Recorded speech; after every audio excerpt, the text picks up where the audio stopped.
너 같은 년은 우리 집에서 나가. 레즈비언 따위가 어떻게 우리 가족이 될 수 있어? 아버지의 고함이 집안을 울렸다. 지은은 18번째 생일 케이크 앞에 서 있었다. 초가 아직 타오르는 케이크 위에 그녀의 눈물이 떨어졌다. 어머니는 고개를 숙인 채 아무 말도 하지 않았고 동생은 눈을 동그랗게 뜨고 상황을 지켜보고 있었다. 지은은 방금 전 용기를 내어 가족에게 자신의 성정체성을 고백했다. 저 여자를 좋아해요. 그 한마디가 모든 것을 무너뜨렸다. 서울의 한적한 주택가, 전통적인 한옥 스타일의 집에서 벌어진 일이었다. 지은의 가족은 보수적인 중산층 가정이었다. 아버지는 중소기업 사장으로 가족의 명예와 전통을 중시했다. 어머니는 전업주부로 매일 김치찌개와 반찬을 준비하며 가족을 돌보았다. 지은은 고등학교를 졸업한 지 얼마 되지 않은 상태였다. 그녀는 어렸을 때부터 여자아이들에게 끌리는 자신을 느꼈지만 한국 사회의 시선 때문에 숨겨왔다. 하지만 생일날 더 이상 참을 수 없었다. 친구 하나가 그녀의 비밀을 부모에게 말해버린 것이다. 짐 싸서 당장 나가. 내가 여기 있으면 가족이 망신당해. 아버지가 소리쳤다. 지은은 눈물을 흘리며 방으로 들어가 가방을 챙겼다. 책가방 하나와 옷 몇 벌, 그리고 할머니가 준 은반지가 전부였다. 문 밖으로 나서자 봄비가 내리고 있었다. 서울의 거리는 축축하고 차가웠다. 그녀는 지하철을 타고 무작정 홍대로 향했다. 그곳은 젊은이들이 모이는 곳, 어쩌면 자신 같은 사람들이 있을지도 모른다는 희미한 희망을 품고. 홍대 거리에서 지은은 벤치에 앉아 울었다. 주변에는 버스킹하는 가수들이 노래를 부르고 커플들이 손을 잡고 지나갔다. 그녀는 핸드폰을 꺼내 유일한 친구인 수민에게 메시지를 보냈다. 나 집에서 쫓겨났어. 어디 갈 데 없어. 수민은 즉시 답했다. 내 집으로 와. 부모님 출장 가셨어. 수민의 집은 홍대 근처 아파트였다. 지은은 비를 맞으며 달려갔다. 수민은 지은의 고등학교 동창으로 항상 밝고 활기찬 소녀였다.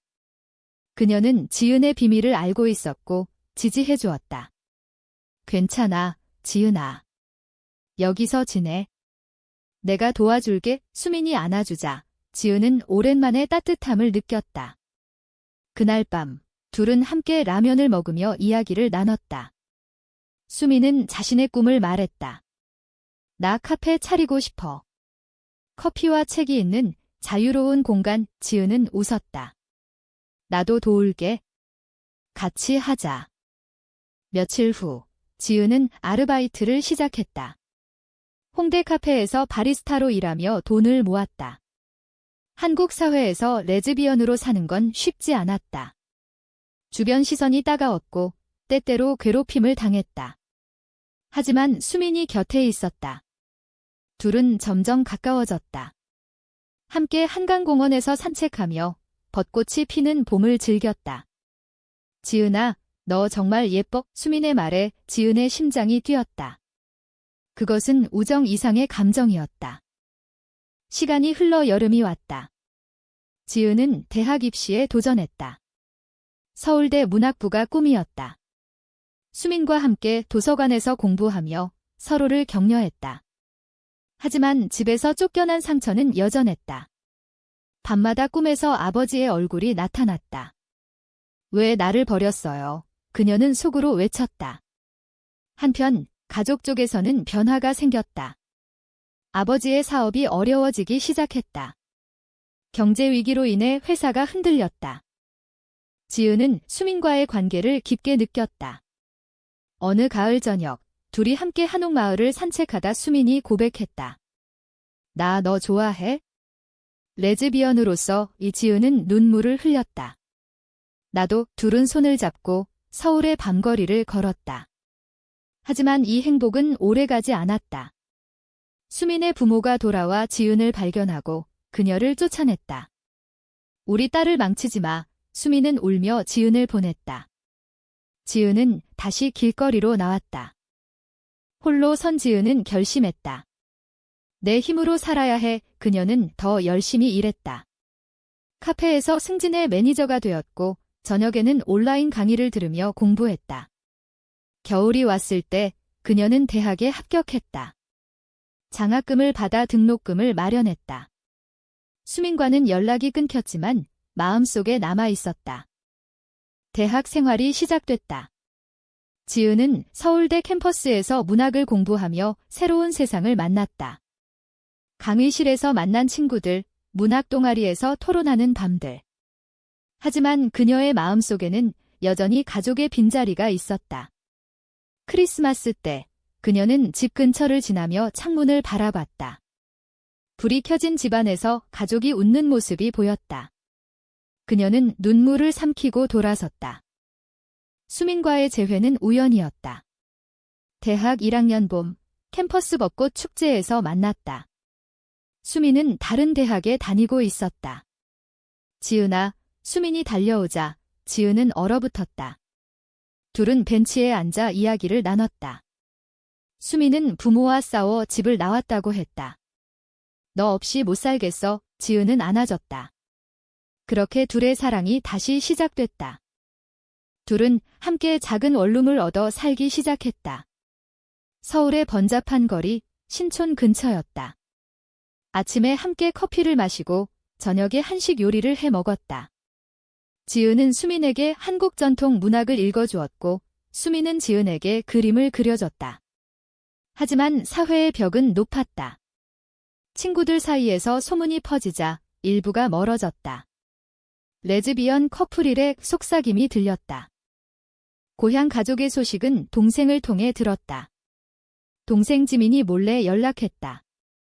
아빠 사업이 망할 것 같아. 집 팔아야 할지도 몰라. 지은은 충격받았다. 그 집은 할머니가 물려준 유산, 가족의 뿌리였다. 그녀는 고민했다. 내가 도와야 할까? 하지만 아버지의 말이 떠올라 망설였다. 여름 방학, 둘이 제주도로 여행을 갔다. 바다를 보며 둘은 미래를 꿈꿨다. 결혼하자. 해외에서 수민의 말에 지은은 웃었다. 한국에서 동성 결혼은 불가능했지만 희망을 품었다. 제주도의 검은 모래사장에서 손을 잡고 파도를 보며 키스했다. 그 순간은 영원할 것 같았다. 하지만 귀환 후 충격적인 배신이 기다렸다. 수민의 옛 친구가 둘의 관계를 부모에게 알렸다. 수민의 부모가 찾아와 소란을 피웠다. 우리 딸을 빼앗지 마. 지은은 모욕을 당했다. 수민은 부모 앞에서 지은을 부정했다. 그냥 친구야. 오해야. 그 말에 지은의 심장이 찢어졌다. 수민아, 왜? 지은은 울며 물었다. 수민은 눈물을 흘리며 미안해. 부모님 때문에 라고 말했다. 배신의 아픔은 컸다. 지은은 원룸을 나와 혼자 살았다. 대학 공부에 매달렸다. 문학을 통해 치유를 찾았다. 한강에서 혼자 산책하며 시를 썼다. 사랑은 바람처럼 잡히지 않아 그녀의 시는 동아리에서 호평을 받았다. 시간이 흘러 2학년이 됐다. 지은은 인턴십을 시작했다. 출판사에서 일하며 LGBT 관련 책을 접했다. 한국 사회의 변화가 느껴졌다. 프라이드 퍼레이드가 열리고 젊은이들이 지지했다. 그녀는 용기를 내 블로그를 시작했다. 레즈비언의 일상시라는 제목으로 자신의 이야기를 썼다. 반응은 뜨거웠다. 비슷한 처지의 사람들이 댓글을 달았다. 가족의 위기는 심각해졌다. 아버지가 병에 걸렸다. 지민이 연락했다. 언니, 집 경매에 넘어갈 거야. 아빠 치료비 때문에 지은은 갈등했다. 내가 왜? 하지만 할머니의 유언이 떠올랐다. 가족은 영원해. 그녀는 결심했다. 돈을 모아 집을 사기로. 수민과의 재회는 다시 왔다. 수민이 블로그를 보고 찾아왔다. 미안해, 지은아. 부모님과 싸웠어.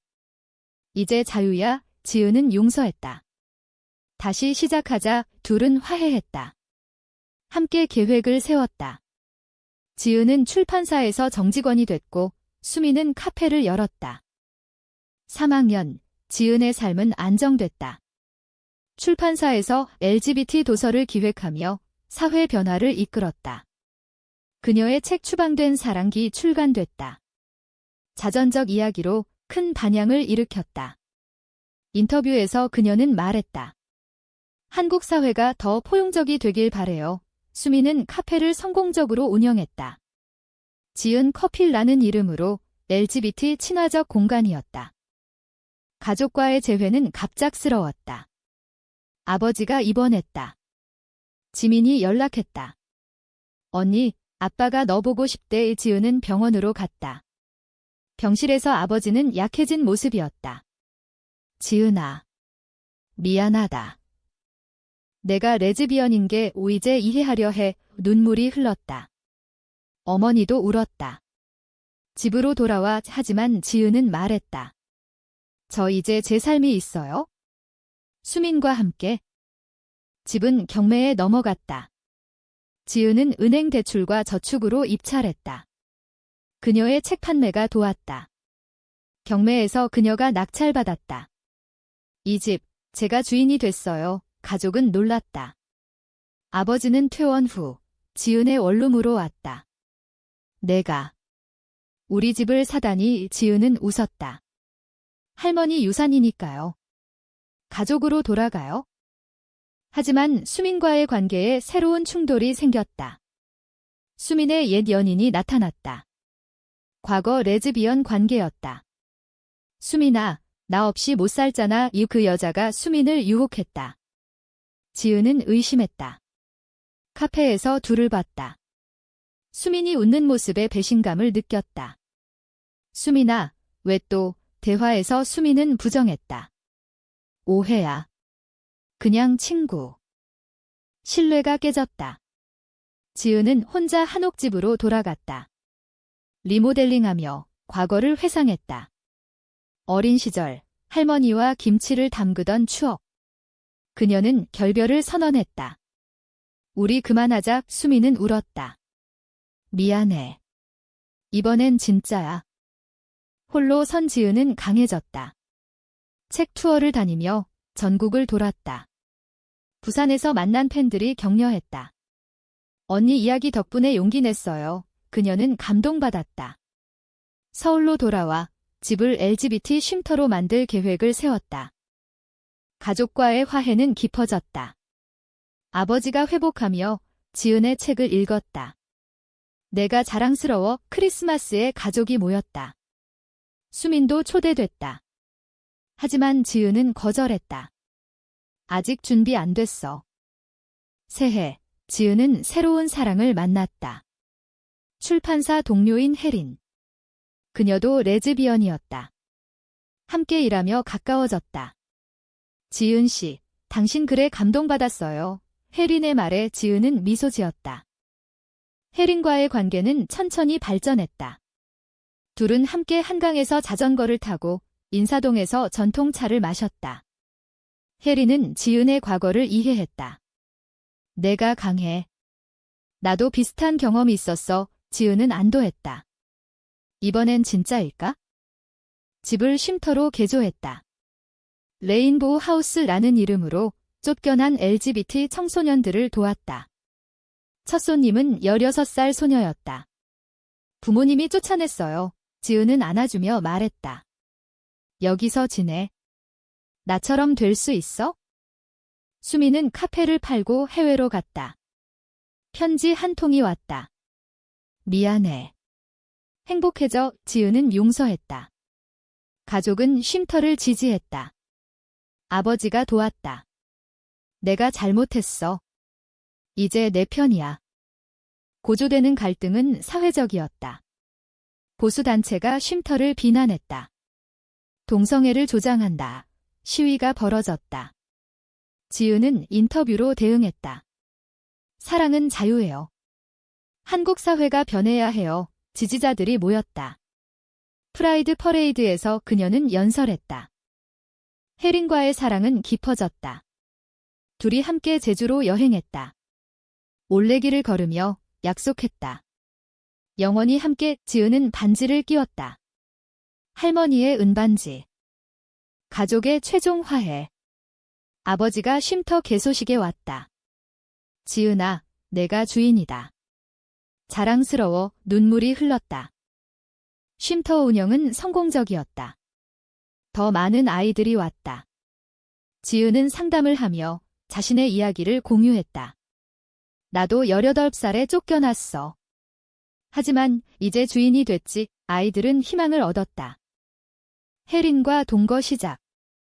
집에서 함께 요리하며 행복했다. 김치찌개 어때? 혜린이 웃었다.